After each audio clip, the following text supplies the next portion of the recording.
Saudara, Pilpres 2024 kurang dari 2 minggu lagi, durasi kampanye kian menipis. Setiap paslon berusaha untuk jadi yang pertama finish dengan mengambil langkah yang dianggap taktis. Saudara, inilah liputan 6 Talks Pilpres di tikungan akhir. Awas tergelincir. Saya Reno Reksa.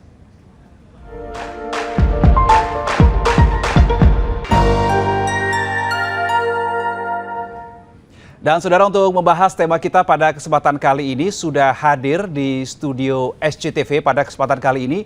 Yang pertama adalah juru bicara Timnas Amin, Muhammad Iqbal. Mas Iqbal, apa kabar? Assalamualaikum. Waalaikumsalam. Terima kasih Mas Iqbal sudah hadir. Berikutnya juru bicara TKN Prabowo Gibran, Hasan Nasbi. Mas Hasan, apa kabar? Kabar baik. Jaketnya selalu on point ya, kalau 02 itu ya? Iya, kan kita nggak sibuk dengan jari, sibuk dengan jaket aja. Dan yang terakhir ada Dewan Pakar TPN Ganjar Mahfud, Pak Agus Hermanto. Saya sudah sapa Pak nih, benar ya? Pak Agus, apa kabar? Baik. Assalamualaikum warahmatullahi wabarakatuh. Waalaikumsalam. Itu yang hadir di studio SCTV, saudara. Dan yang bergabung lewat luar studio, lewat Zoom, ada juga Direktur Eksekutif Parameter Politik Indonesia, Mas Adi Prayitno. Mas Adi, bisa mendengar suara kami? Halo, Reno. Halo Siap. semuanya. Baik, sayang sekali Mas Adi masih belum bisa hadir di studio SCTV, tapi kita harapkan nanti analisanya tetap tajam begitu ya, terkait dengan perbincangan kita pada kesempatan kali ini. Sebelum saya memulai pertanyaan pertama, Pak Agus, Mas Hasan dan juga Mas Iqbal serta Mas Adi, saya ingin putarkan satu pernyataan yang disampaikan oleh Presiden Joko Widodo terbaru. Ini hari ini disampaikan oleh Presiden Jokowi di acara GP Ansor. Kita simak bersama. Muda hari ini adalah pemimpin atau penentu masa depan. Kita tahu penyelenggaraan pemilu 14 Februari nanti merupakan agenda akbar nasional. Karena sudah mendekati, sudah sangat dekat pemilu, saya tidak berani menyinggung masalah angka. Saya juga tidak akan menyinggung Pak Kapolri dan Pak Panglima TNI. Yang nama belakangnya tadi sudah disinggung oleh Pak Ketua Umum GP Ansor. Pemilu merupakan pesta rakyat, dan saya mohon para ulama, para tokoh agama, para cendekiawan, dan tentu saja keluarga besar Ansor, semua kita untuk mensukseskan pemilu yang sudah di depan mata, untuk menjaga demokrasi kita dan menjamin keberlanjutan pembangunan. Pembangunan di semua sektor telah berjalan jauh dan harus kita kawal sebaik-baiknya. Indonesia maju, Indonesia emas yang kita cita-citakan hanya bisa kita raih dengan konsistensi perjuangan, dengan kesinambungan, dengan melangkah tanpa henti dan konsisten. Kalau kita dengarkan sekilas terkesan biasa apa yang disampaikan oleh Presiden Joko Widodo di acara GP Ansor tadi pagi. Tapi kalau dari sekian menit yang tadi disampaikan oleh Presiden Jokowi, saya mencatat ada 3 poin di sini. Mungkin saya akan tanyakan ke Mas Hasan terlebih dahulu. Kalau tadi kita dengarkan dari awal Mas Hasan, ada 3 hal yang disinggung oleh Pak Presiden Joko Widodo. Yang pertama adalah pemimpin muda ini adalah untuk pemimpin masa depan. Kemudian yang kedua adalah nama akhir dari Kapolri dan juga Panglima TNI. Kemudian yang ketiga adalah menjamin keberlanjutan, di mana ini adalah sebuah narasi yang selalu digaungkan oleh pasangan Prabowo Gibran. Ada tanggapan? Berarti Pak Jokowi tadi di kesempatan yang tadi adalah sedang melakukan yang menguntungkan untuk Prabowo Gibran atau gimana Mas Hasan? Enggak, buat kita sih pidato Pak Presiden itu biasa aja. Ya, kalau soal Pak Presiden berdiri di mana, kita juga nggak ada kekhawatiran sama sekali. Maksudnya nggak ada keraguan sama sekali bahwa memang Pak Jokowi ada di belakang kita. Jadi buat kita itu semua hal sudah terang benderang kok. Ya, Pak Jokowi mau bilang pakai jari nggak pakai jari, semua orang juga udah tahu kok. Pak Jokowi pakai begini juga gitu, buat kita nggak apa-apa kok. Gitu. Karena semua orang juga tahu sekarang Pak Jokowi bersama pasangan Prabowo Gibran, nggak akan ketukar. Nggak akan ada orang yang punya kesimpulan misalnya, oh Pak Jokowi pakai baju merah main bola berarti Pak Jokowi dukung Ganjar Mahfud, nggak akan begitu. Oh Pak Jokowi misalnya tiba-tiba main sepeda pakai baju apa gitu misalnya, itu akan mendukung pasangan Anies Amin, misalnya. Nggak mungkin juga begitu. Jadi buat kita di Indonesia ini sudah terang benderang semua. Jadi pidato Pak Jokowi tadi itu ya bagian dari mencarikan suasana aja, karena itu bukan inti pidato menurut saya. Oh, Gitu. mencarikan suasana? Mencarikan suasana aja. Bukan sebagai, Anda pandang sebagai lebih mempertegas lagi positioningnya Pak Jokowi ya? Ya kalau sudah terang benderang tuh apa yang perlu dipertegas? Sudah terang benderang kok. Sudah sangat jelas kok apa yang perlu dipertegas. Oke, sudah terang benderang. Saya mau minta pendapat dari Mas Adi yang bergabung dari luar studio. Mas Adi, kalau Anda melihat potongan tadi pernyataan Presiden Joko Widodo seperti apa, Mas Adi Praitno?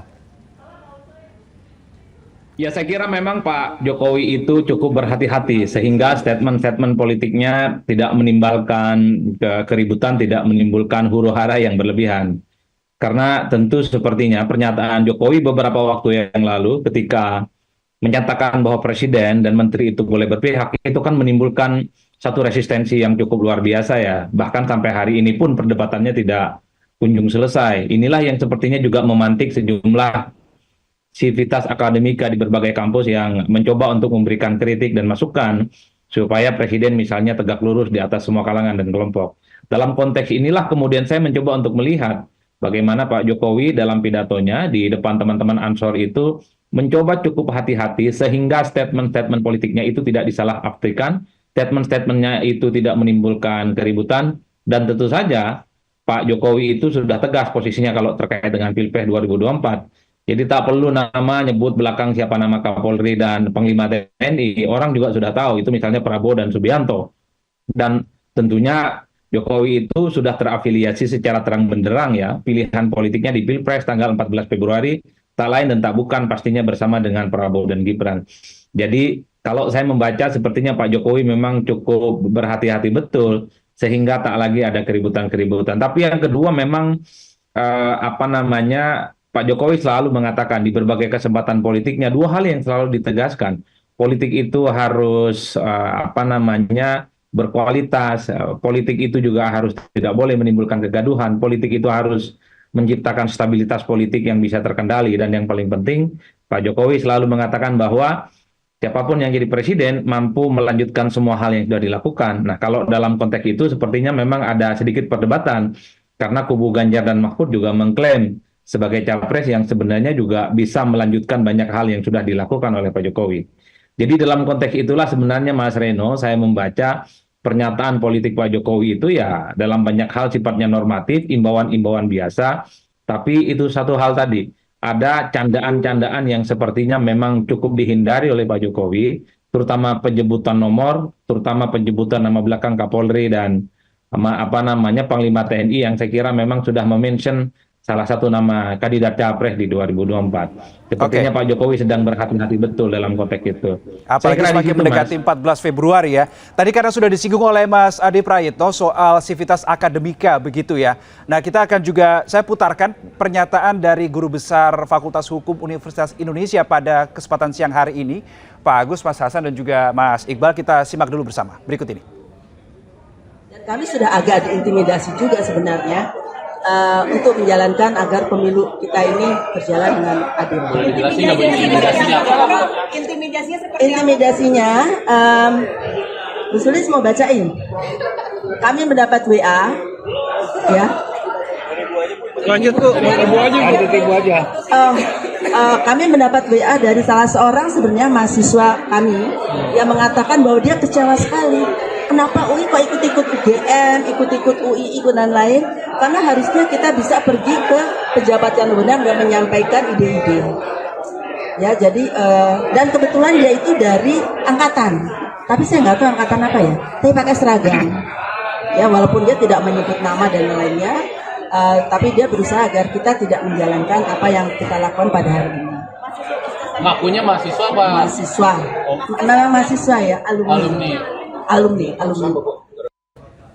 Baik, itu tadi adalah pernyataan yang disampaikan oleh Guru Besar Fakultas Hukum UI. Saya ingin minta tanggapan dari Mas Iqbal. Yang menarik tadi dari pernyataan Bu Har Kristuti adalah soal merasa adanya sedikit intimidasi begitu. Apa tanggapan Anda? Itu bukan hal yang baru di era pemerintahan Pak Jokowi.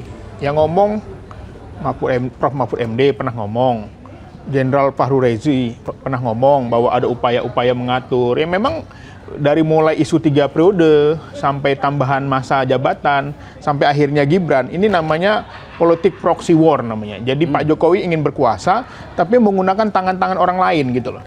Salah satunya Gibran hari ini. Dan kami nggak takut, nggak masalah kok. Karena ada orang partai yang sudah masang muka Pak Jokowi tiap hari di mana-mana, yang anaknya jadi ketumnya, surveinya nggak lolos-lolos juga gitu loh. Nah sekarang dia mungkin pusing, makanya politik yang dilakukan sekarang itu menurut saya ini politik zaman bahola lah ya. Ada namanya pork barrel politik. Itu terjadi di Amerika zaman perbudakan, di mana orang menggunakan uang negara untuk kepentingan politiknya. Bayangin, anggaran bansos itu lebih besar dari anggaran COVID. Padahal sekarang tidak terjadi COVID. Lalu kan orang bertanya, ini ada apa? Gitu loh. Ya pasti ada kecemasan, ada ketakutan, segala macam cara dilakukan. Tapi yakinlah ya, kami tidak bertemu dengan orang yang memiliki pengaruh, tetapi kami bertemu dengan rakyat langsung. Karena sesungguhnya rakyatlah yang punya hak pilih. Hari ini kita melihat bagaimana di last minute ini upaya-upaya itu masih ada ya. Mengasih kode-kode. Tadi Anda bilang kecemasan dari hal apa? Ya karena saya yakin surveinya nggak bisa satu putaran, dia pengen satu putaran, gitu ya. Jadi ini. Dia itu siapa? Ya Pak Jokowi, itu jelas kok. Ya dengan berbagai proxy timnya ya kan, pakai pengamat ya kan, dengan survei kami menduga seperti itu dugaan kami. Karena apa? Karena kok ngebet banget ini ada apa gitu loh. Karena kalau jagoannya ini dia nggak akan kuat 2 putaran, dia 1 putaran aja dia. Udah mulai jalan agak susah gitu loh. Jadi kami meyakini bahwa ini adalah ketakutan, kecemasan, nggak percaya diri gitu loh. Harusnya kalau memang Pak Prabowo dan Gibran itu hebat, nggak usah bawa-bawa Pak Jokowi. Itu menunjukkan inferiority complex, ketidakpercayaan diri yang sangat kuat. Kenapa? Karena dia tidak bisa berdiri dengan tangannya sendiri, harus disokong pakai backingan gitu loh. Apalagi memasang wajah ayahnya di belakang, itu bagi saya politik yang sangat rendah levelnya, bukan seorang negarawan. Oke, Mas Hasan mau menanggapi? Yang mana yang harus saya tanggapi? Yang dibilang tadi bahwa yang pertama soal anggaran bansos yang ini merupakan bentuk dari kecemasan karena tidak mungkin untuk 1 putaran begitu. Jadi begini, nggak apa-apa sih menurut saya kalau nggak setuju itu, menurut saya pasangan Anies Caimin silakan silakan deklarasikan menolak bansos menurut saya sih. Boleh mereka nggak usah dibagi bansos. Januari, Februari, Maret nggak usah dibagi dulu bansos. Menurut saya itu fair-fair aja. Apalagi mereka ucapkan terbuka gitu. Menurut saya itu sebuah hal yang baik-baik aja. Kalau mereka nggak setuju, silakan diumumkan bahwa mereka menolak bansos. Menurut saya itu fine-fine aja. Nah kalau soal soal mimpi 1 putaran dan 2 putaran, terus terang aja mimpi kita beda. Kompetisi kita sama, tapi mimpi kita beda. Karena posisinya memang agak-agak jauh beda nih. Kita sudah agak di depan nih. Ada mungkin kalau lagi balapan nih udah gak kelihatan mobil kita sama mobil yang di belakang. Wajar kalau mimpi kita 1 putaran, karena dikit lagi. Berdasarkan angka-angka yang ada. Kalau berdasarkan angkanya LSI dan IJA, sudah nggak dikit lagi, sudah di sana. Sudah di 1 putaran. Kalau berdasarkan angkanya dari The Economist, sudah 1 putaran. Jadi mimpi kita beda. Kalau teman-teman yang lain punya mimpi 2 putaran, sah-sah aja kok. Kan mereka juga butuh memperpanjang nyawa kalau main game ini. Ya. Jadi kalau kayak gitu, mimpi, karena posisinya jauh di belakang nih, mimpi mereka tentu 2 putaran. Nah, makanya mungkin agak berbeda nih. Kami yang di depan kayaknya udah nggak ketemu tikungan. Jalannya udah jalan lurus nih menuju finish. Teman-teman di belakang mungkin masih ketemu tikungan. Gitu, mau hati-hati aja di tikungan gitu. Berarti yang berhati-hati Mas Iqbal sama Pak Agus. Kita tinggal jalan yang lurus aja menuju finish. Saya mau tanya pendapat Pak Agus, silakan Pak Agus. Baik, terima kasih. Saya pertama kali yang disampaikan Pak Jokowi, kali ini betul-betul Pak Jokowi sangat hati-hati. Karena komentar yang pertama itu betul-betul dampaknya betul-betul sangat tinggi sekali. Ini yang mana ini, yang kampanye? Yang tadi disampaikan yang tadi di GP Ansor ya? Ya, jadi kali ini hati-hati sekali. Karena memang yang pertama itu ya memang apa yang disampaikan itu ya yang tidak dikehendaki kan. Buktinya banyak orang yang menyampaikan komentarnya, sebagian lah rakyat kan juga tidak menghendaki yang seperti itu. Misalnya yang diambil itu dasarnya undang-undang pemilu, padahal pasal tersebut ada kaitannya dengan incumbent kalau nyalon. Sedangkan kalau untuk mendukung kan itu berbeda dengan seperti itu. Tapi oke lah, ini kali ini sudah makin hati-hati, dan ke depan saya rasa ya harus makin hati-hati terus, karena kalau tidak kan nanti akhirnya juga makin blunder malahan ini. Pak Jokowi belajar lah ya berarti? Ya bukan belajar, tapi saya melihat perubahan statement yang itu kita lihat tidak. Ini yang sekarang ada itu dari rektor lah, dari semuanya itu kan semuanya kan menyatakan bahwa ketidaksetujuannya dengan apa yang disampaikan yang dulu itu. Dan kalau tadi yang disampaikan di dalam paslon 2 tadi dari jubirnya, enggak, yang dari itu yang masalah bansos. Ya, ya. Menurut saya bansos ini kan bukan miliknya siapa-siapa, miliknya rakyat. Ya kalau dibagi, dibagi saja, tetapi pembagiannya tentunya ya jangan menimbulkan hal-hal kecemburuan sosial. Misalnya membaginya, ya yang membagi ya barangkali memang yang misalnya pemerintah daerahnya ataupun apa yang secara struktural. Tapi kalau secara simbolik, misalnya presiden secara simbolik kan ada rasa ini Pak, ada rasa kecemburuan sosial Yang juga. saya soroti juga adalah Presiden Joko Widodo bagi-bagi bansos tanpa ada mensos di situ. Ya, itulah yang maksud saya, kan harus ada mensos. Barangkali pejabat daerahnya Pak di situ.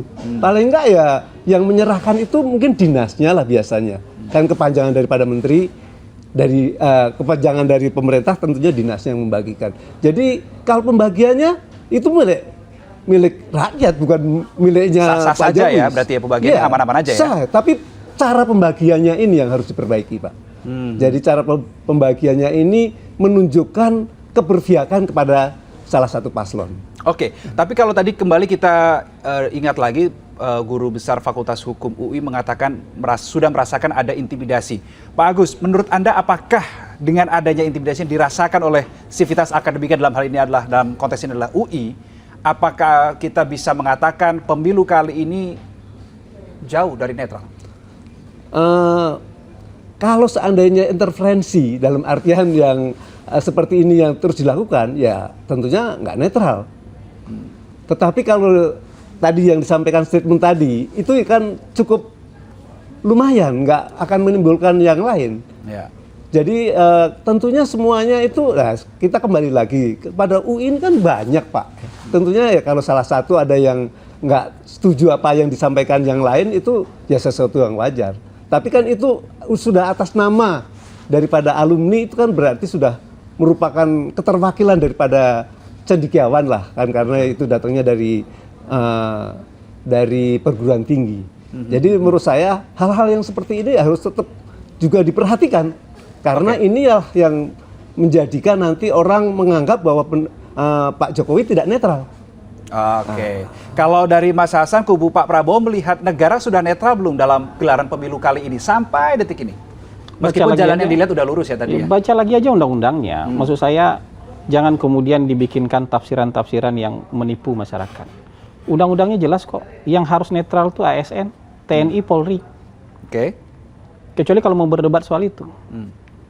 Yang disuruh netral itu ASN, TNI, Polri. Presiden? Nggak ada disebut presiden harus netral. Tapi harus cuti? Harus cuti kan nggak apa-apa. Ya maksudnya boleh berkampanye. Kalau tidak netral tapi tidak cuti gimana? Maksudnya tidak netral dan tidak cuti itu gimana? Tidak netral, melakukan kegiatan yang menguntungkan pasangan calon tertentu, Contohnya tapi apa? tidak cuti misalkan. Contohnya apa? Contohnya apa? Misalnya, kalau saya katakan misalnya, bagi-bagi bansos misalkan tadi. Bagi bansos pakai pesan pilih Prabowo Gibran nggak? Enggak, ada pasti kan orang ketum Golkar bilang bahwa ini dari Pak Jokowi kok. Ya gugat ketum Golkarnya lah. Ya, itu makanya itu menandakan sudah tidak netral. Gugat Pak ketum Zulhas Golkarnya sudah lah. ngomong juga begitu. Ya gugat, kan kita bicara Pak Bukan Jokowi. begitu, kalian tuh nggak fair gitu, nggak jujur. Ya, Kalau kalian yang nggak fair, mau bilang. terselubung ya kan, kampanye terselubung gitu. Gini, Kalau mau coba. kampanye stop, berhenti, cuti gitu loh. Berapa jumlah BLT? 18 juta. Jadi yang dibagi begitu sama Pak mau Jokowi berapa? kampanye didahulukan. Yang dibagi sama Pak Jokowi berapa? Ya itu kan namanya simbol namanya Nah gitu terus loh. emang masyarakat berubah gara-gara simbol? Yang di bawah yang bagi yang lainnya siapa? Ya nggak fair di situ. Terkait dengan beras bulog yang ada stiker 02? Itu terbukti nggak itu dari kita? Tapi Operasinya siapa menguntungkan. itu? Anda menilai ini menguntungkan 02 tidak, Mas Enggak, Hasan? justru kontroversi itu merugikan kita. Benar nggak? Oke, malah merugikan ya? Loh iyalah. Kontroversi ada tiba-tiba beras bulog, ada stiker misalnya. Ya. Stiker kita yang merugikan kita lah. Tapi yang membuat curiga, kenapa itu nggak diurusin sama beliau dari 02? Ya, dari Coba dia dicari memang dong, siapa yang membuat itu? Dia digede-gede bukan Langsung masuk. ditarik ke pengadilan, taruh di ini, ya kan? Nggak udah lah, udah jadi menurut saya pelanggaran gini, ini contoh ya. Mas Gibran bagi-bagi susu di CFD. Lalu sama Basuh dikatakan tidak memenuhi. Kenapa? Karena tidak menyampaikan visi misi. Padahal kan visi misinya bagi susu, gitu loh. Itu contoh sederhana. Bagi jadi kami ini dalam politik itu bukan soal pelanggaran hukum, Bawaslu tidak. Kita ini punya norma. Masyarakat kita tuh melihat. Anak cucu kita melihat. Bayangkan ketua umum ngomong, ya kan? ini berterima kasih ke Pak Jokowi, ya kan, 2 ketua umum lagi, ya kan, itu masa dibilang tidak menggunakan fasilitas bansos tidak untuk politik, jelas harusnya fair ngaku aja, memang iya kami mau menggunakan, gitu loh. Jadi menurut saya politik itu pengecut banget gitu loh. Kalau mau politik mau kampanye berhenti, stop, ya kan, cuti, baru boleh begini-begini, ini enggak. Ya kan, nggak cuti tapi menggunakan fasilitas negara, itu yang nggak boleh. Bagi kami nggak ada masalah, silakan gitu loh. Tetapi rakyat itu menilai hari ini UGM, UII, UI dan mungkin akan ada gelombang perguruan tinggi lainnya, ini menjadi sebuah gelombang baru. Bagaimana akademisi kita merasa gelisah, kenapa pemimpin kita tidak menjadi negarawan? Itu masalahnya. Oke, Mas Hasan, silakan Ya, menanggapi. yang soal ini saya sudah menebak dari akhir Desember dulu. Yang mana nih? Yang soal sivitas akademika yang kayak Petisi ini, itu ya? akhir Desember saya sudah bilang akan ada nanti orang-orang yang seolah-olah bukan tim paslon tertentu, ya, yang seolah-olah tidak mendukung paslon tertentu, mereka akan menggerakkan mosi ketidakpercayaan terhadap Pak Jokowi. Mereka akan menyuarakan kalau nggak pemakzulan, mosi ketidakpercayaan atau apapun itu, ya untuk mendegradasi Pak Jokowi. Padahal mereka pendukung capres tertentu. Apa ada buktinya? Iya, Punya pendukung. buktinya nggak? Iya, silakan Kalau aja. profesor doktor itu punya pendukung Pak Tahu Jokowi. kita pendukung capres Pendukung tertentu. satu. Sama aja Udah lah Mas Hasan, Anda ini analisis Anda rendah Iya, terus gitu loh. Selalu kalah di analisanya. Enggak. Misalkan Anda kita tuh sampai tidak saat dalam ini gitu sudah loh. ada 3 universitas ya, UGM, kemudian UII dan UI. Anda mengatakan ini ketiga universitas ini Sivitas Akademika mengatakan terafiliasi dengan Saya paslon yakin tertentu. Sivitas Akademika ini mendukung capres tertentu.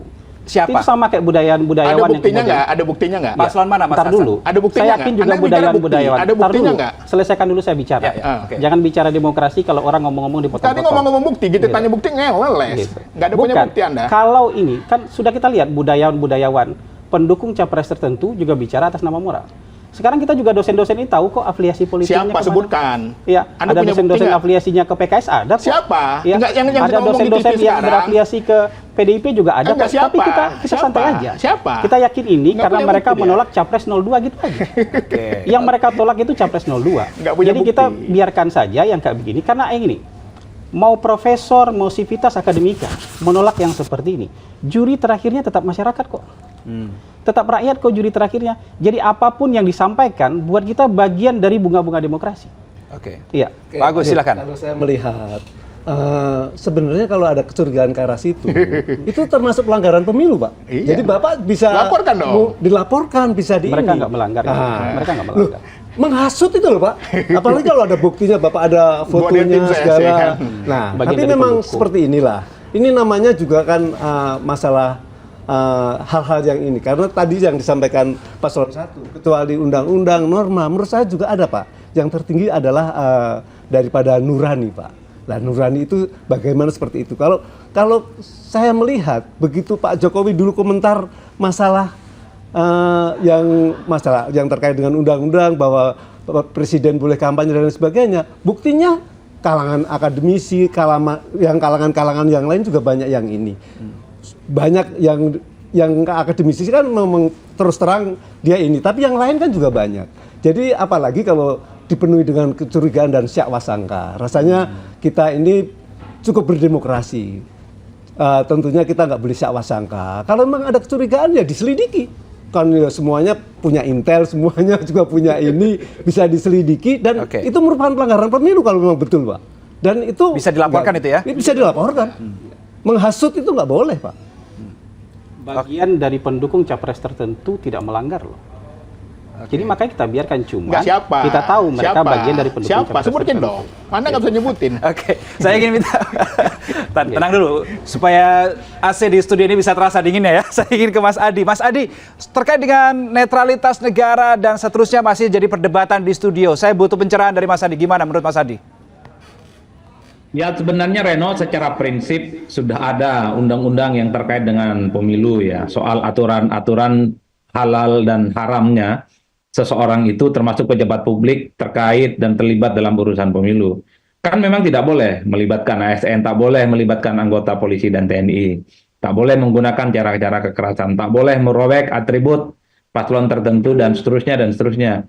Hanya dengan cara itu kita itu hidup berdemokrasi dengan jahat. Cuman kan problemnya ada upaya-upaya untuk melakukan tindakan-tindakan politik yang merugikan orang lain dan menguntungkan salah satu paslon, tapi itu tidak bisa didelik hanya karena persoalan-persoalan hukum. Contoh misalnya soal politik uang. Politik uang itu kan sederhana definisinya, memberikan uang atau barang adalah untuk mempengaruhi pemilih. Kalau ngasih uang dan barang, tujuannya ingin masuk surga, itu bukan politik uang, Mas. Ini yang saya kira memang cukup multitafsir akhirnya. Ketika kita melihat begitu banyak bantuan-bantuan sosial yang dilakukan oleh hampir semua paslon, itu tidak bisa diadukan sebagai sebuah tindakan pelanggaran secara hukum. Karena begitu banyak misalnya nomenklatur politik kita dari segi regulasi itu lemah. Tidak bisa dijadikan sebagai alat untuk mendelik apakah paslon tertentu itu terlibat dalam satu tindakan yang melanggar atau tidak. Kuncinya adalah kemauan elit. Mau tidak mereka itu konsisten ya, tegak lurus bahwa hukum di atas segala-galanya. Bukan hanya karena misalnya tidak bisa diadukan secara triki, secara keundang-undangan, tapi pelanggaran-pelanggaran itu terus dilakukan. Nah yang kedua yang paling penting ini kan ramai bicara tentang intimidasi ya. Bicara tentang provokasi, bicara tentang ada upaya-upaya untuk menghalangi paslon tertentu dalam segala aktivitas politiknya. Ini yang rumit, agak sulit untuk dibuktikan. Mungkin ada, tapi bagaimana cara membuktikannya inilah sepertinya perlu kita semua itu tahu, Mas.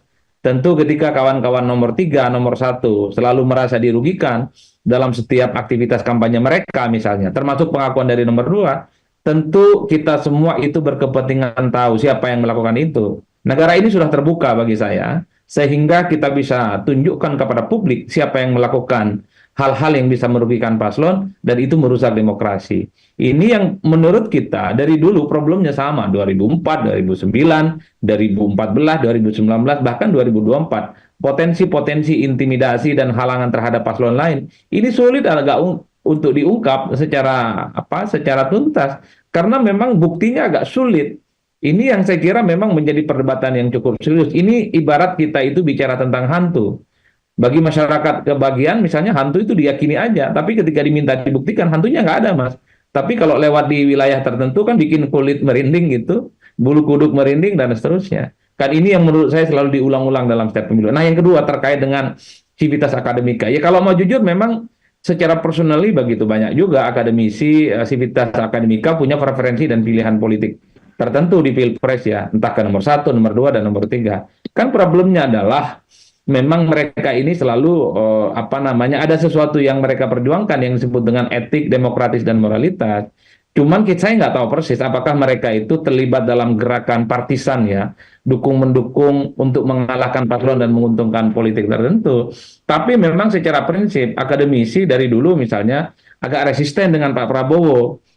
Agak resisten karena dinilai misalnya memiliki rekam jejak masa lalu yang cukup panjang. Kita bisa sebut satu persatu itu profesor-profesor yang muncul belakangan ini cukup kritis ya. Kalaupun toh tidak disebut, tracking di media sosial juga cukup ada. Yang ingin saya katakan adalah selama tidak terlibat dalam pemenangan paslon untuk mengorganisir kepentingan politik tertentu, kalau hanya sebatas imbauan-imbauan moral politik, saya kira nggak ada soal. Di negara-negara maju seperti di Amerika, profesor-profesor bahkan mahasiswa dan akademisi itu memang berada dalam posisi barisan politik pendukung tertentu, dan mereka bangga dan mereka juga melakukan kerja-kerja politik. Saya Obama, saya Donald Trump misalnya, saya Hillary, saya Donald Trump, itu biasa mereka lakukan. Bahkan mereka itu door-to-door campaign, mengkampanyekan jagoan yang mereka usung di Pilpres. Bahkan mereka juga declare mendukung salah satu partai politik tertentu. Saya Partai Republik, saya juga Partai Demokrat, nggak ada soal. Ya, tapi menjadi dilakukan dalam kaidah demokrasi, bagi saya itu biasa saja. Nah, yang utama adalah ini yang paling penting menurut saya, Mas. Kalaupun toh ada aktivitas akademika gitu ya, memberikan imbauan-imbauan moral secara politik, ini kan sebenarnya common sense. Satu, presiden itu netral. Yang kedua, penyelenggara negara itu netral. Aparatus negara juga netral, tidak miring-miring. Kan begitu. Itu saya kira dari common sense. Yang menjadi tidak common sense itu karena seakan-akan pernyataan-pernyataan guru besar civitas akademika ini hanya menghantam salah satu paslon dan tidak menghantam yang lainnya. Siapa yang merasa dihantam? Pak Jokowi. Lalu turunannya siapa yang merasa dirugikan? Pak Prabowo Subianto dan Gibran. Kan itu jalan ceritanya. Jadi seakan-akan civitas akademika ini anti 02 dan mereka ini sangat terafiliasi dengan 1 dan nomor 3. Itu sah saja sebenarnya sebagai sebuah tafsiran politik. Tapi masalahnya gini, Mas Adi, apa mempan petisi-petisi yang sampai sekarang sudah dinyatakan oleh 3 universitas ya? Karena kalau kita lihat responnya dari Pak Jokowi adalah membiarkan saja, biarkan warga mengkritik, itu hak demokrasi, nggak mempan juga kelihatannya, Mas Adi. Ya kan kalau mau jujur mempan nggak mempan harus uji lapangan secara politik, Mas. Jangankan soal petisi guru besar, soal sivitas akademika ya. Persoalan MK ini kan juga tidak terlampau merembes ke lapisan struktur terbawah masyarakat. Hanya misalnya 39% yang merasa tahu dan kenal terkait dengan bagaimana informasi yang terkait dengan putusan MK. Apalagi yang terkait dengan imbauan-imbauan sivitas akademika. Yang ramai ini kan pengguna media sosial kelas menengah ke atas yang jumlahnya hampir 40%. Ini engage dengan imbauan-imbauan sivitas akademika. Ini yang menurut saya kenapa ketika muncul resistensi dari UGM, dari UI, kemudian muncul yang terbaru dari UI misalnya, dan di tempat yang lain itu ramai. Karena adalah mereka yang secara day to day mereka mengikuti perkembangan politik. Apakah ini berdampak secara signifikan secara elektoral? Nanti dulu. Jadi harus diterjemahkan kepada rakyat. Kalau rakyat menganggap ya kerja-kerja politik lapangan yang isinya adalah kampanye tentang betapa presiden yang berpihak kepada Prabowo itu menggunakan cara-cara tidak etis secara demokratik itu dianggap penting sebagai alasan memilih utama, ya tentu ini menjadi ancaman. Tapi justru sebaliknya, jangan-jangan rakyat di bawah yang 60% tingkat pendidikannya rendah, ekonominya rendah, menganggap datang ke TPS itu nggak ada urusannya dengan petisi para akademisi. Yang mereka lihat adalah bantuan sosial. Yang mereka lihat itu adalah kebijakan-kebijakan populis yang dibuat oleh presiden, Mas. Ya. Ini yang kemudian menurut saya menjadi cukup problematis. Satu sisi isu tentang etika, tentang demokrasi ini ramai di permukaan, tapi pada setting bersamaan agak jarang kita menemukan lapisan bawah itu menjadikan ini sebagai pilihan utama, mau memilih ataupun tidak memilih. Oleh karena itu, siapapun yang punya kepentingan ketika begitu banyak protes-protes politik dari kelompok-kelompok kampus ini merugikan paslon nomor 2 misalnya, terjemahkan ke bawah sehingga rakyat bisa itu dianggap sebagai preferensi dalam menentukan pilihan politik. Oke, baik. Saya ingin silakan, Pak Agus. Kita melihat masalah seperti ini, tentunya kalau kita betul-betul mengapresiasi kepada Pak Mahfud, Pak, dalam orang ini masih meribut karena wah beliau nggak boleh dong dari menteri terus dari Kemenko kemudian nyalon, kan pasti ada sedikit lah ini. Hari ini beliau sudah bahkan kemarin-kemarin sudah mengundurkan diri dari menteri. Ini menunjukkan bahwa kita ingin betul-betul melaksanakan Pilpres itu dengan betul-betul baik dan penuh dengan keseriusan kita. Sehingga yang paling penting memang tadi seperti dikatakan dari pengamat politik bahwa door to door yang disampaikan itu paling penting. Jadi seperti kayak kita dari TPN Ganjar Mahfud itu memang yang kita kuatkan sekarang itu justru kita harus memberikan door to door kepada masyarakat bahwa ini loh calon kita Pak Ganjar dan Pak Mahfud. Kita lihat track recordnya. Pak Ganjar adalah yang 2 kali berturut-turut di DPR. Tentunya masalah ke DPR-an sudah cukup ahli. Kemudian gubernur 2 kali. Kemudian Pak Mahfud betul-betul begawan di hukum ya. Hukum. Dan dia di DPR pernah. Di DPR kemudian menteri pun juga menteri pernah. Jadi Menko juga pernah, di MK pernah. Jadi betul-betul memang calon kita itu calon yang terunggul. Jadi itulah yang merupakan campaigns kita, sehingga kita berikan semuanya. Tadi saya juga nggak, kalau misalkan di daerah, justru di daerah juga penting karena pemilihnya juga banyak. Kita sampaikan ini loh. Dan kita memang membuatkan program unggulan. Program unggulan itu kita yakini bahwa Pak Ganjar dan Pak Mahfud pasti bisa melaksanakan. Baik, saya ingin minta pendapat ke Mas Iqbal. Tadi saya tertarik membahas apa yang disampaikan oleh Mas Adi. Isu misalkan ya kita berbicara soal netralitas lah, kemudian soal etika. Ini hanya sebatas di narasi-narasi yang narasi kaum-kaum elit politik, elit-elit atas begitu. Masyarakat bawah tidak terlalu memakan isu ini sehingga they don't care begitu. Saya kira enggak juga. Buktinya memang debat itu berpengaruh. Debat itu berpengaruh terhadap preferensi pemilih, termasuk swing voters, ya, undecided voters. Karena apa? Karena oke lah mungkin banyak petani, nelayan nggak nonton TV, tapi potongan-potongan videonya itu disebar oleh para intelektual, para anak muda yang peduli dengan negara ini gitu. Jadi memang kita melihat bahwa di dalam pemilihan kali ini ada sesuatu yang tidak etis untuk dipertontonkan. Bagaimana proses pencalonan yang melanggar etika. Kemudian juga bagaimana penggunaan anggaran negara, ya, seperti politik, barrel politik itu yang digunakan, itu ada teorinya jelas gitu. bagaimana ada agenda setting, ya kan? Ya dulu Mas Hasbi ini nggak percaya Mas Anies ini bisa maju, itu pasti ada agenda setting, ya. Tapi bisa maju akhirnya gitu loh. Jadi kita jangan terlalu merencanakan sesuatu yang apa dunia, yang dimiliki dunia ini, karena Tuhan itu punya rencana lain untuk manusia. Ya karena tadi percakapan antara Jenderal Fahru Rozi dengan Pak Luhut, dibilang kan, apa yang dia katakan, tidak mungkin Anies tidak akan bisa maju, ya kan? Statementnya Prof Mahfud juga begitu, ada upaya-upaya menjegal Anies, ya kan? Menggunakan aparat penegak hukum lah dan lain-lain, dan akhirnya bisa maju gitu loh. Sampai Bung Hasbi ini kehilangan alpatnya gitu loh. Kenapa? Karena tadi kita itu tidak boleh dalam politik itu menggunakan segala cara gitu loh. Kenapa? Doa-doa di tengah malam, doa-doa rakyat, para ulama, itu sangat kita yakini bisa merubah situasi ini. Mungkin Pak Jokowi, teman-teman 02, Pak Prabowo boleh punya rencana, tapi Tuhan yang menentukan. Dan kami meyakini tangan-tangan Tuhan turun hari ini untuk doa-doa kemenangan. Oke, baik. Kita akan lanjutkan diskusi kita ke topik yang lain. Kalau tadi Pak Agus sudah mengantarkan terkait dengan mundurnya Pak Mahfud MD jadi dari jabatan Menko Polhukam. Kemarin malam, saudara, usai bertemu dengan Presiden Joko Widodo, ada sebuah statement yang menurut saya ini perlu kita diskusikan pada kesempatan kali ini. Kita akan simak bersama terlebih dahulu pernyataan dari Mahfud MD berikut ini.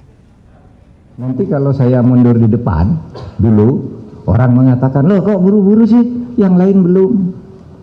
Maka dulu memang kami bicarakan ketika pertama, saya harus mundur. Itu titik. Kenapa? Kan tidak mungkin saya gains kebijakan atau gains calon yang didukung Pak Jokowi, lalu saya masih terus. Kan tidak bagus. Pak Agus, saya ingin tanyakan pertama ke Anda dulu. Saya kutip lagi ya, mungkin supaya pemirsa juga jelas. Kata-katanya begini, kan tidak mungkin saya gains atau against melawan kebijakan atau against calon yang didukung Pak Jokowi, lalu saya masih terus, kan tidak bagus. Kemudian kemarin Pak Mahfud MD mundur, begitu ya. Kita tidak berbicara timing. Apakah ini artinya dengan mundurnya Pak Mahfud MD, Pak Mahfud sedang menunjukkan, mempertegas lagi sinyalnya bahwa sinyal politik Pak Jokowi di Pilpres kali ini dengan pernyataan yang tadi kita baru saja saksikan? Ya memang itu begini Pak, kenapa kok nggak mundur dari dulu? Memang yang paling tahu waktu yang paling tepat kan Pak Mahfud. Ya. Dan memang kemarin pada waktu mundur itu dicari waktu yang paling tepat Pak. Sehingga tidak hubungan tentunya ya kan dulu, walaupun dulu ibaratnya kita itu masuk kelihatan mukanya, pulang kelihatan punggungnya. Ya. Jadi betul-betul masuk dan kalau di istilah Pak Mahfud tidak tinggal gelanggang colong pelayu. Jadi betul-betul kelihatan orangnya. Betul-betul kalau orang Jawa itu betul-betul kesatria bahwa dulu saya masuk, kemudian sekarang ini saya keluar dengan berpamit dengan berbaik-baik. Jadi memang ini sudah merupakan waktunya yang paling tepat. Ya, tentunya yang paling beliau pas waktunya Pak Mahfud. Dan ini memang kemarin itu waktu yang paling tepat. Oke, baik. Tapi mundurnya Pak Mahfud itu sebenarnya untuk apa? Karena kalau kita lihat di pekan lalu atau 2 pekan lalu begitu di acara Desak Prof. Saya ingat betul itu di acara Desak Prof. Pak Mahfud mengatakan bahwa dia akan mundur karena ingin memberikan contoh untuk menteri yang lain begitu ya. Secara kementerian begitu ya. Kemudian di kemarin malam dia mengatakan bahwa tidak mungkin saya gains calon yang didukung Pak Jokowi tapi saya masih berada. Jadi ini tujuannya apa? Muatan politiskah yang dilakukan oleh Pak Mahfud atau ada muatan murni kerja saja, muatan etika saja? Ya tentunya ini profesional. Kalau memang Pak Mahfud ini nyalon, ya tentunya kan harus mundur Pak. Dalam artian kok bukan harus mundur. Secara etika, secara nurani, kan sebaiknya mundur. Sehingga apa yang diperoleh sekarang ini tidak dikategorikan orang, wah dia karena masih ada kekuasaan di sini. Meskipun mundurnya last minute ya Pak ya? Menurut saya belum last minute, kita pemilunya masih 14 hari loh Pak. Ya, tapi didaftarkan ke KPU sejak bulan apa itu? Sejak bulan Oktober. Ya, tapi paling tidak kan sekarang ini kita sudah bisa menunjukkan kepada masyarakat bahwa ini loh kita ini betul-betul fokus ke arah sana dan kita tidak melibatkan apa yang dulu pernah misalnya ada kekuasaan yang di sana tidak sama sekali tidak sekali. Dan ini pun juga emang kami semua sangat bersenang ya apabila yang lain juga menteri-menteri yang lain juga bisa seperti kayak Pak Mahfud karena ini kan sesuatu yang lain ya tentunya yang lain lah tapi kalau mungkin jenengan tahu sendiri kan karena ini walaupun bagaimana kan tetap ada Pak efeknya Pak ya. Pasti ada efeknya. Oke, kalau begitu karena Pak Agus memperkenankan saya yang mengatakan siapa yang menteri, maksud saya katakan Pak Prabowo gak ikutan mundur juga, Pak Hasan. Mas Hasan. Pak Mahfud sebenarnya kan nggak wajib mundur ya. Kalau beliau mundur itu pilihan beliau. Walaupun mungkin ada saja publik yang bilang ini udah mau maghrib kok baru mau puasa Pak. Ya bisa aja begitu kan. Karena tinggal beberapa hari lagi nih, kurang dari 2 minggu lagi kita akan pencoblosan. Tapi kalau dari kita belum mendengar sama sekali rencana Pak Prabowo mau mundur dari Menhan. Belum mendengar ada rencana itu, tidak ada rencana terpikir ke sana, kan sudah dikasih contoh misalkan tadi oleh Pak Mahfud MD. Menurut saya Pak Mahfud tidak lagi ngasih contoh. Pak Mahfud lagi memutuskan sebuah pilihan politik versi dia. Pilihan politik itu kan macam-macam, ya. Kalau dia merasa dia tidak nyaman lagi berada di dalam kabinet mungkin, karena dia harus mengkritik pemerintah juga mungkin, ya dia harus mundur. Kalau Pak Prabowo kan tidak mengkritik pemerintah. Pak Prabowo posisinya membela pemerintah dan ingin melanjutkan pemerintahan dan nggak harus mundur kan? Karena secara aturannya juga tidak harus mundur. Menurut saya ini pilihan yang yang sah dan baik yang diambil oleh Pak Mahfud. Soal timing saya nggak ada komentar lah. Maksudnya timing itu kan ada feeling masing-masing untuk mundur. Ya, walaupun mungkin orang dulu mikir, oh kenapa nggak dari dulu? Tapi kalau Pak Mahfud nggak mau dari dulu, kan nggak bisa dipaksa juga. Toh nggak dilarang juga, dia tetap meneruskan sebagai Menko Polhukam sampai Oktober 2024 juga nggak ada yang larang. Jadi buat kita ini bagian dari itulah, bagian dari hak yang sedang dipakai oleh Pak Mahfud. Dia memakai haknya untuk mundur, bukan kewajiban. Dia memakai haknya untuk mundur. Jadi nggak masalah sama sekali buat kita itu. Nggak masalah ya? Jadi memang bukan kewajiban, Pak. Tapi kita kembali kepada tadi nurani dan ini dan lain sebagainya. Seseorang tentunya yang maju dengan ada masih tanda embel-embel, ada fasilitas dan lain. Karena apa? Kalau ke sana kan juga masih dikawal dan lain sebagainya. Nah, walaupun capres-cawapres juga kan ada pengawalan. Betul. Tetapi yang asli dari kementeriannya kan juga ada. Itu kan tentunya menimbulkan hal yang kontradiktif, Pak. Wah, dia paling tidak sudah ada hal yang dibawa dari sana dan lain sebagainya. Sehingga kalau untuk yang betul-betul kita bebas, kita netral, ya seperti itu. Menurut saya pilihan Pak Mahfud itu bukan pilihan ini, Pak. Pilihan yang jenius, Pak. Betul-betul pilihan yang jenius karena harus menyampaikan kepada masyarakat, ini loh yang saya lakukan seperti ini. Adapun waktunya tadi, kita kan waktu itu kan kalau mundur lama mungkin barangkali ada ini, itu yang paling tahu Pak Mahfud tentu. Baik, saya boleh sedikit. Ya, silakan. Kalau misalnya mundur itu soal nurani, apakah kita akan bilang 2 bulan terakhir ini Pak Mahfud nggak pakai nurani? Oh, salah sekali. Mohon maaf. Ya, salah sekali. Kita selalu kalau hari ini mundur karena Pak Mahfud menggunakan nuraninya, apakah 2 bulan terakhir ini Pak Mahfud nggak menggunakan nurani karena nggak mundur? Menyesatkan itu. Karena buat saya seperti itu. Jadi kan seolah-olah yang nggak mundur nggak punya nurani. Kalau mundurnya hari ini begitu. Karena punya nurani, apakah 2 bulan terakhir nggak pakai nurani? Bukan begitu. Maksud saya itu adalah nuraninya Pak Mahfud. Nurani Pak Mahfud dengan nuraninya yang lain kan berbeda. Ya kalau itu sih nggak apa-apa. Kalau pilihan kayak gitu nggak apa-apa. Jadi yang saya sampaikan seperti. Jadi kita nggak bisa itu. Orang yang mau mundur lebih baik lah daripada yang nggak mau mundur. Jadi kesadarannya lebih bagus lah. Tapi ini yang menjadi pertanyaan tadi menarik dari Pak Agus mengatakan bahwa fasilitas pengamanan. Kalau dari Capres-Cawapres ada fasilitas jadi memang ada. Tapi kalau dari pengamanan dari Kementerian Pertahanan, beliau sebagai Menhan kan tetap melekat juga. Melekat. Nah itu ini kan juga part of fasilitas juga. Mas Hasan. Ya tapi itu kan nggak bisa, selama jabatan itu ada, fasilitas itu ada. Ada yang melekat 24 jam, bahkan saat cuti pun fasilitasnya melekat kan. Tidak mempermasalahkan hal itu berarti tidak ada masalah kan. Tidak ada masalah. Ya yang mau masalahin siapa? Nah saya sekarang tanya. Pak Agus Pak Mahfud sampai 2 bulan kemarin masih pakai fasilitas itu kok. Oke. Yang mau masalahin siapa? Oke. Mas Iqbal ingin menanggapi? Ya memang standar etikanya beda lah ya. Karena memang standar etika antara siapa dan siapa? Iya tadi antara Pak Mahfud sama Pak Prabowo. Pak Mahfud ini kan atasannya Pak Prabowo. Ketika Pak Mahfud mengatakan Push Estate gagal, itu nggak bisa dibantah itu. Kenapa? Karena itu atasan, dia membawahi Menhan itu di bawah Menko Polhukam. Dia tahu betul gitu. Masih aja berkeras, nggak gagal. Padahal kan yang ngomong Pak Mahfud yang lebih tahu detail dari penganggaran, perencanaan ya. Jadi saya melihat bahwa dalam konteks kenegarawan ya, ini sekarang yang jadi sorotan. Saya sendiri sampai sekarang juga bingung ketika ngajar ya. Saya kebetulan lama ngajar di Lemhanas itu tentang evolusi mental. Pertanyaan mahasiswa sekarang adalah, Pak, siapa contohnya? Nggak ketemu. Siapa? Kalau ditanya orang, hanya 3 yang sampai sekarang bisa dikenang orang. Jenderal Sudirman dengan kesederhanaannya, Jaksa Baharudin Lopa, dan Jenderal Polisi Hukum. Kenapa? Karena mereka standar etikanya tinggi. Harga dirinya lebih tinggi dari apa yang mereka hawa nafsu kekuasaannya. Dan mereka lebih banyak memberi daripada menerima. Ini paling penting. Ya, bayangkan, saya nggak bisa membayangkan sampai sekarang ya Pak Prabowo ketika itu menyerang Pak Jokowi, mengatakan antek-antek asing, ya kan, pro impor, ya. Kemudian sekarang dia menjilat ludahnya sendiri. Artinya dia bergabung dengan antek-antek asing dong, ya gitu loh. Pak Jokowi juga pernah menyerang Pak Prabowo ketika debat, mengatakan masalah tanahnya, mempersoalkan integritasnya, keberpihakannya kepada perempuan, partainya dan korupsi. Lalu apa dia juga berani menjilat ludahnya sendiri? Ini kan berat ini bagi seorang standar pemimpin gitu. Jadi memang makanya kepala negara itu dia diminta untuk jadi negarawan, kepala negara, bukan hanya kepala bawah, tapi kepala negara. Ya, yang dia harus bisa menjaga, menjadi pelindung semua rakyat, ayah dari semua anak-anak gitu loh. Apa namanya, pemimpin bagi semua golongan. Yang ini kami merasakan betul di era ini memang bahkan banyak orang bilang Pak Harto sekalipun ketika dia berkuasa tidak melakukan itu. Oke.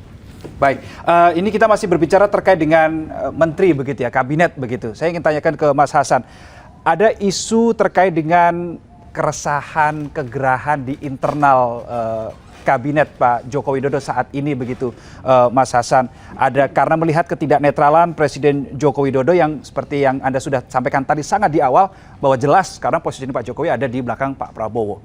Bagaimana Anda menanggapi isu ini? Ya itu mungkin isu ya, kan saya nggak melihat itu.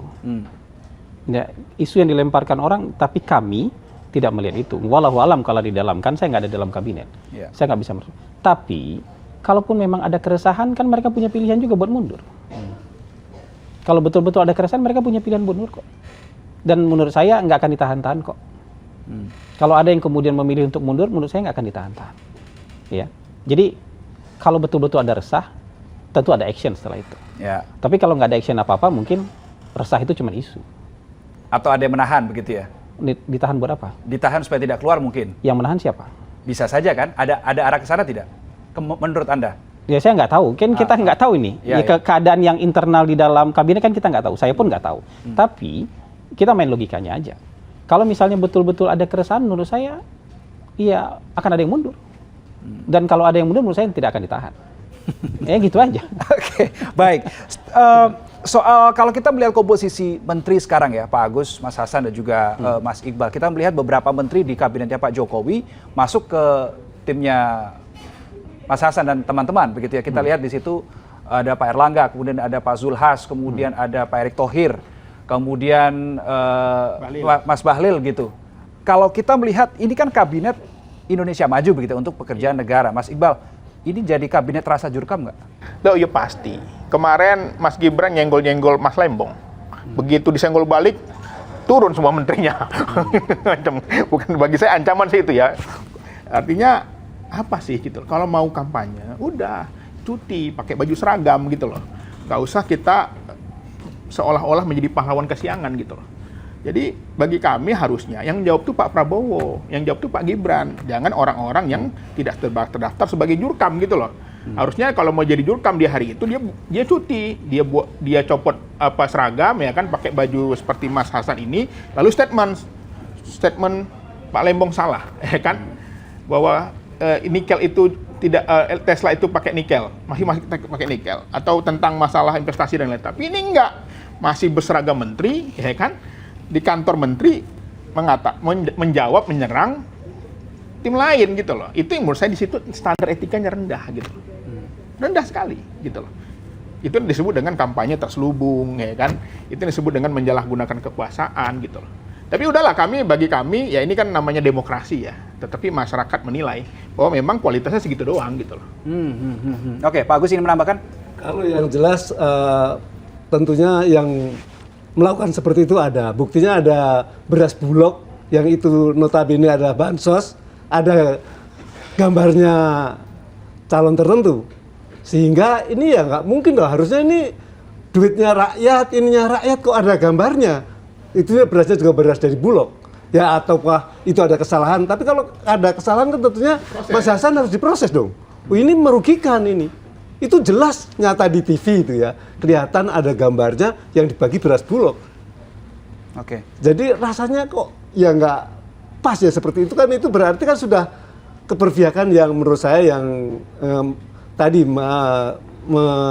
meniadakan daripada rasa tadi demokrasi, rasa ini.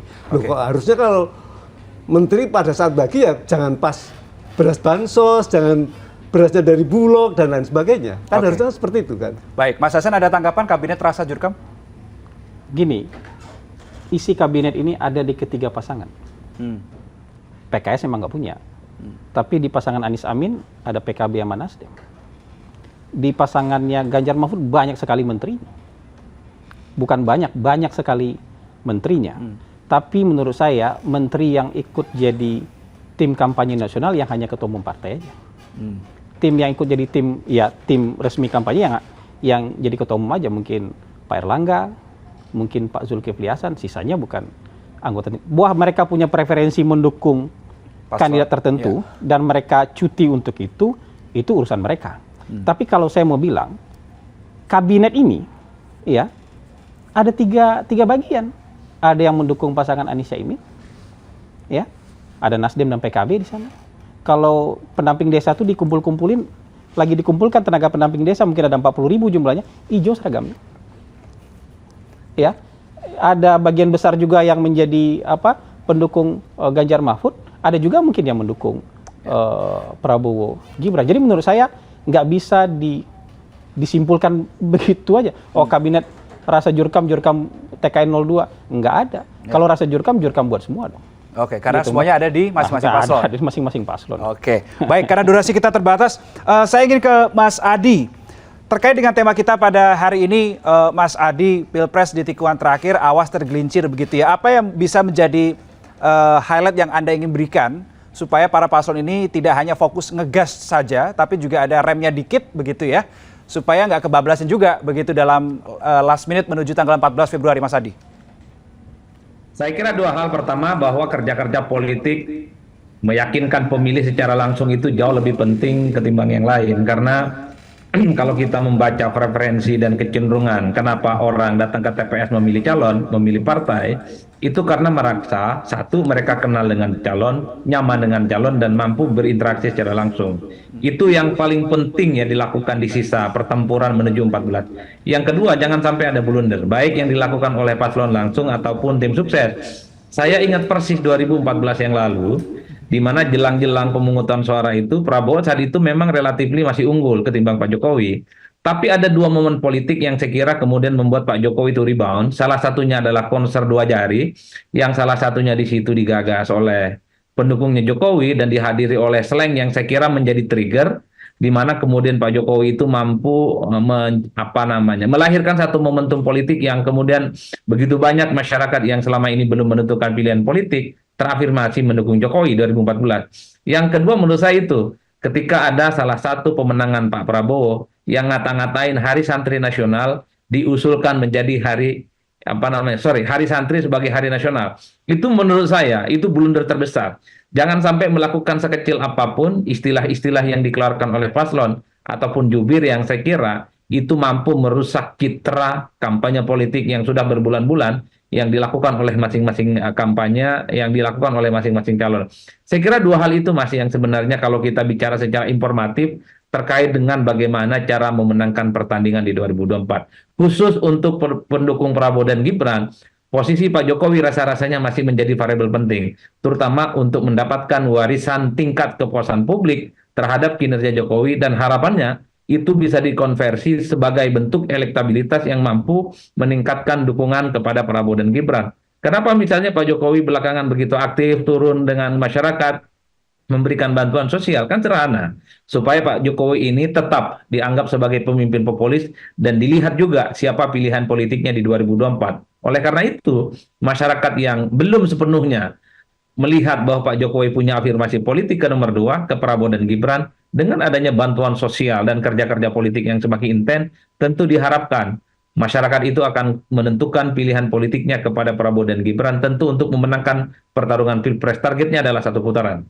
Karena kalau 2 putaran saya kira rasa-rasanya harus kerja keras ini Bang Hasan dengan kubu Pak Prabowo dan Gibran Raka Buming Raka. Jadi ada variabel Pak Jokowi yang menurut saya itu terus dinanti sebagai bagian dari faedah elektoral yang dihadapkan. Kalau kemudian kubu Amin, kemudian kubunya Pak Ganjar, rasa-rasanya mereka ini harus kerja keras karena tak ada yang mereka harapkan kecuali kerja politik yang dilakukan oleh paslon, capres dan capres, tim sukses, tim relawan dan tim pemenangan yang realnya. Sementara berharap berkah dari PDIP, maksud saya berharap berkah dari Pak Jokowi dalam konteks Pak Ganjar, rasa-rasanya sulit. Berharap berkah misalnya dari Tom Lembong, berharap berkah dari Pak Yusuf Kalla, berharap berkah dari Pak Pak Surya Paloh untuk kubu Amin, rasa-rasanya sulit. Ini yang saya sebut bahwa variabel Pak Jokowi akan menjadi salah satu penentu juga di mana suara yang bisa meningkatkan kubu nomor 2 ini apakah akan naik secara signifikan atau tidak, ataukah justru sebaliknya nomor 1 dan nomor 3 akan mendapatkan momentum karena sudah mulai muncul riak-riak politik yang berasal dari lapisan kelas menengah atas, dari kampus, dari sivitas akademika, yang rata-rata kampusnya ini memiliki portofolio sebagai kampus gerakan politik nasional. Ada UII, ada kemudian UGM, dan bahkan ada UI. Kampus-kampus yang saya kira selalu menjadi trendsetter tentang bagaimana gerakan politik itu selalu dimulai. Ini tinggal 2 minggu menurut saya, ya itu yang akan menjadi kunci di atas segala-galanya. Mas Adi, dalam arti ini berarti kesalahan sekecil apapun tidak akan bisa ditoleransi, tapi kalau menurut Anda melihat dinamika politik sekarang, 1 atau 2 putaran Pilpresnya? Wallahu a'lam, Mas.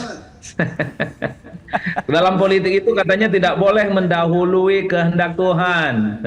Jadi apapun masih bisa terjadi. Kalau membaca per hari ini ya potensi untuk 1 putar masih ada karena ada salah satu survei yang kemudian membuat misalnya di mana Pak Prabowo dan Gibran itu menang 1 putaran nih. Karena surveinya itu 52%. Sebut saja LSI Indonesia. Tapi di luar LSI Indonesia kan rata-rata angka Prabowo dan Gibran itu kan 77 dan 78%. Relatif kurang aman untuk menuju 1 putaran. Oleh karena itu, saya selalu mencari aman. 1 putaran atau 2 putaran itu masih 50-50. Bagi orang Madura 50-50 itu 80-20, Mas.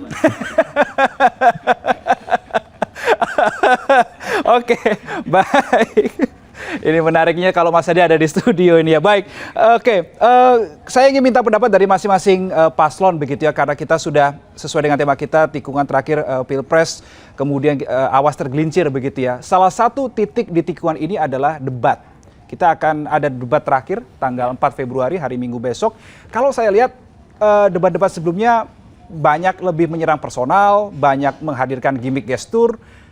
Kira-kira di debat final nanti apakah lagi-lagi akan menghadirkan itu atau lebih fokus ke program? Mungkin dari urut-urut nomor aja deh, dari Mas Iqbal dulu. Ya, saya kira kan soal menyerang tidak menyerang itu persepsi ya. Karena dulu ketika Pak Jokowi melarang menyerang, tapi waktu dia debat kalau kita lihat nyerang juga ini. Malah anaknya yang lebih nyerang lagi gitu. Jadi menurut saya udahlah, anggap aja debat serang menyerang itu bagian dari dinamika. Karena terkadang nanti kalau diserang balik nggak nerima gitu kan. Jadi anggap aja bagian dinamika, silahkan aja ya. Selagi dia tidak menghina, melanggar hukum ya kan. Tetapi bagi kami nggak perlu keluar dari arena. Harus tetap di tempat. Nggak perlu pakai gestur-gestur yang memprovokasi ya. Tidak perlu juga terlalu merendahkan orang lain. Kemudian juga yang terpenting dalam debat kelima ini ya, jangan dibawa-bawa keluar. Ini udah debat kelima, debat kedua masih dibahas di kampanye. Kemarin saya dikasih nilai sekian, ini udah debat kelima nih loh, gitu loh. Jadi jangan baper, jangan memprovokasi pendukung, karena ada yang sampai mengancam Pak Anies, ingin menembak Pak Anies. Ya bisa jadi karena dengar provokasi-provokasi itu gitu. Jadi harusnya para paslon ini digarawan lah. Kalau selesai di panggung debat sudah gitu loh. Jangan diungkit-ungkit lagi di luar. Ini udah debatnya panggung kedua, ini udah debat kelima, masih aja diceritakan gitu loh. Harusnya, apalagi temanya kan tentang pendidikan kesehatan. Nah, Mas Anies ini punya portofolio yang kuat di sini. Bagaimana DKI Jakarta, bagaimana sejak beliau belum menjadi pejabat publik sudah mengirim para pelajar, para mahasiswa ke daerah-daerah perbatasan. Bagaimana menjadi rektor. Jadi menurut saya, kami meyakini debat itu menentukan. Kami menghargai persepsi antusias masyarakat bahwa debat itu adalah bagian dari edukasi politik. Oke, baik. Mas Hasan, terkait dengan debat esok? Kalau debat besok ya ini kan bagian dari rutinitas yang harus dijalani oleh paslon aja, ya. Karena kalau kita mau meraih suara itu mungkin debat salah satu bagian, tapi bagian yang mungkin nggak terlalu besar. Walaupun banyak yang nonton, tapi efeknya menurut kita, efek naik maupun turun itu tidak terlalu banyak. Ya, yang kita rasakan efek yang sebaliknya itu mungkin kemarin walaupun itu efek samping debat, tapi sebenarnya bukan karena substansi debat, tapi lebih kepada ketika habis debat yang ketiga Pak Prabowo diperlakukan seperti itu, maka gelombang migrasi bertambah besar untuk mendukung Pak Prabowo. Jadi buat kami besok itu adalah kita ini sudah jauh di depan dan kita sudah melihat nih bendera finishnya, kita sudah melihat nih, ya, dan kita tinggal menjaga gas kita aja. Gas kita nggak terlalu ngebut, tapi kita nggak kendorkan supaya kita sampai di finish tepat waktu. Jadi buat kita debat besok itu persoalan-persoalan kesejahteraan sosial, ya, persoalan pendidikan, persoalan kesehatan, yang menurut saya Pak Prabowo itu bahkan punya rekor yang panjang, ya, punya rekor yang panjang, kemudian menyekolahkan orang dengan biaya pribadi, bukan dengan biaya konglomerat. Kalau Indonesia mengajar itu dibiayai oleh para konglomerat untuk mengirim orang-orang untuk mengajar ke pelosok-pelosok. Kalau ini pakai biaya pribadi, menyekolah anak-anak, sampai sekarang ada yang jadi ketua DPRD, ada yang wakil ketua komisi, ada yang anggota DPR RI, disekolahkan dari awal sampai akhir. Pendidikan, olahraga, sepak bola, ya, luar biasa beliau membuat akademi. Jadi beliau punya pengalaman praktis. Beliau punya pengalaman yang panjang dalam bidang pembangunan sumber daya manusia, ya. Beliau punya concern yang sangat besar terhadap kesehatan, ya. Makanya ide Pak Prabowo soal makan siang gratis itu adalah ketika melihat anak-anak stunting yang ada di Indonesia Timur, di Maluku, di NTT, di Papua, yang beliau kira umur 10 tahun tapi ternyata umur 4 tahun, maka melahirkan sebuah pikiran. Ya, memang ini tidak hanya soal stunting, tapi ini lebih ke perbaikan gizi, perbaikan SDM, agar kita nanti menyongsong bonus demografi, tidak hanya jumlahnya yang besar, tapi kualitasnya juga bagus. Jadi menurut saya Pak Prabowo nanti akan mempersiapkan diri dengan sangat baik, walaupun kita harus akui, Pak Prabowo bukan ahli debat. Pak Prabowo bukan jago debat. Dan kita juga pahamlah, konteks hari ini akan 02 lawan everybody di dalam debat. Sama juga kayak apa talkshow kayak gini, 02 lawan everybody. Itu karena melanggar etika aja. Kalau gitu nggak usah ikut bertanding. Kalau kayak gitu nggak usah ikut bertanding. Udah curang ya, jadi udah susah itu. Nggak usah ikut bertanding. Bagus, bagus. Bagi saya debat itu penting, Pak. Karena walaupun juga kan membuka cakrawala masyarakat Indonesia. Yang nonton TV banyak kok. Apalagi mau debat itu sudah siap-siap, Pak. Debat itu rame, wajar, Pak. Yang penting harus dijaga etika. Tidak boleh melakukan black campaigns, tidak boleh juga menjatuhkan satu sama lain. Yang penting dijaga aturannya. Toh kalau aturan juga ada wasitnya dan lain sebagainya. Masalah debat, misalnya masalah pendidikan. Pak Ganjar itu kan pada saat menjadi gubernur Jawa Tengah itu sudah terkenal, Pak, pada saat itu bahwa Pak Ganjar itu yang paling mengunggulkan SMK.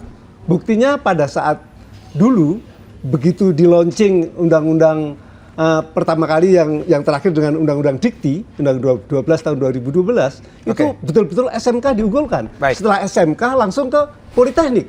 Sehingga masalah pendidikan seperti itu. Masalah kesejahteraan sosial, misalnya pembangunan bedah rumah dan lain sebagainya. Sampai hari ini pun kalau Pak Ganjar itu kampanye di tempat daerah itu kan sampai nginep di situ, Pak. Itu kan berarti memang betul-betul ada ke situ. Tapi yang jelas kita ini tentunya sebagai jubir ataupun yang memberikan ke sana, ya kita harus tetap bekerja keras bahwa kita mengunggulkan calon kita ini. Memang calon kita ini mempunyai kelebihan daripada yang lain. Karena tadi saya dilihat track record-nya, ada latar belakang dan lain sebagainya, tentunya dan sudah tidak dilakukan lagi. Jadi kita memberikan keyakinan bahwa memilih 03 Pak Ganjar dan Pak Mahfud itu betul-betul memilih yang menjadikan barokah dan insya Allah Indonesia maju dan adil makmur. Baik. Terakhir singkat saja sebelum saya tutup. Pilpres 1 putaran, 2 putaran. Pak Agus, singkat saja. Kalau maunya kita 1 putaran untuk 03. Tapi kalau kita lihat analisa yang belakang, terjadi kemungkinan 2 putaran. 2 putaran. Mas Hasan? 1 putaran. 1 putaran. Mas Iqbal? sangat mungkin Amin menang 1 putaran. Oke, baik. Baik, kalau gitu berarti salam Pak Jari nggak akan terjadi berarti ya? Itu. Nggak ada yang bisa menjawab Mas Iqbal. Baik. Tapi yang jelas gitu Pak. Oke, berharapnya semua 1 putaran untuk paslon masing-masing begitu ya. Baik, terima kasih Mas Iqbal, Mas Hasan, Pak Agus dan juga lewat Zoom ada Mas Adi. Terima kasih sudah bergabung sama kami berbagi perspektif pada kesempatan kali ini. Saudara, demikianlah Liputan 6 Talks untuk kali ini. Kita jumpa di Liputan 6 Talks berikutnya tentunya dengan tema yang berbeda. Saya Rino pamit, salam SCTV.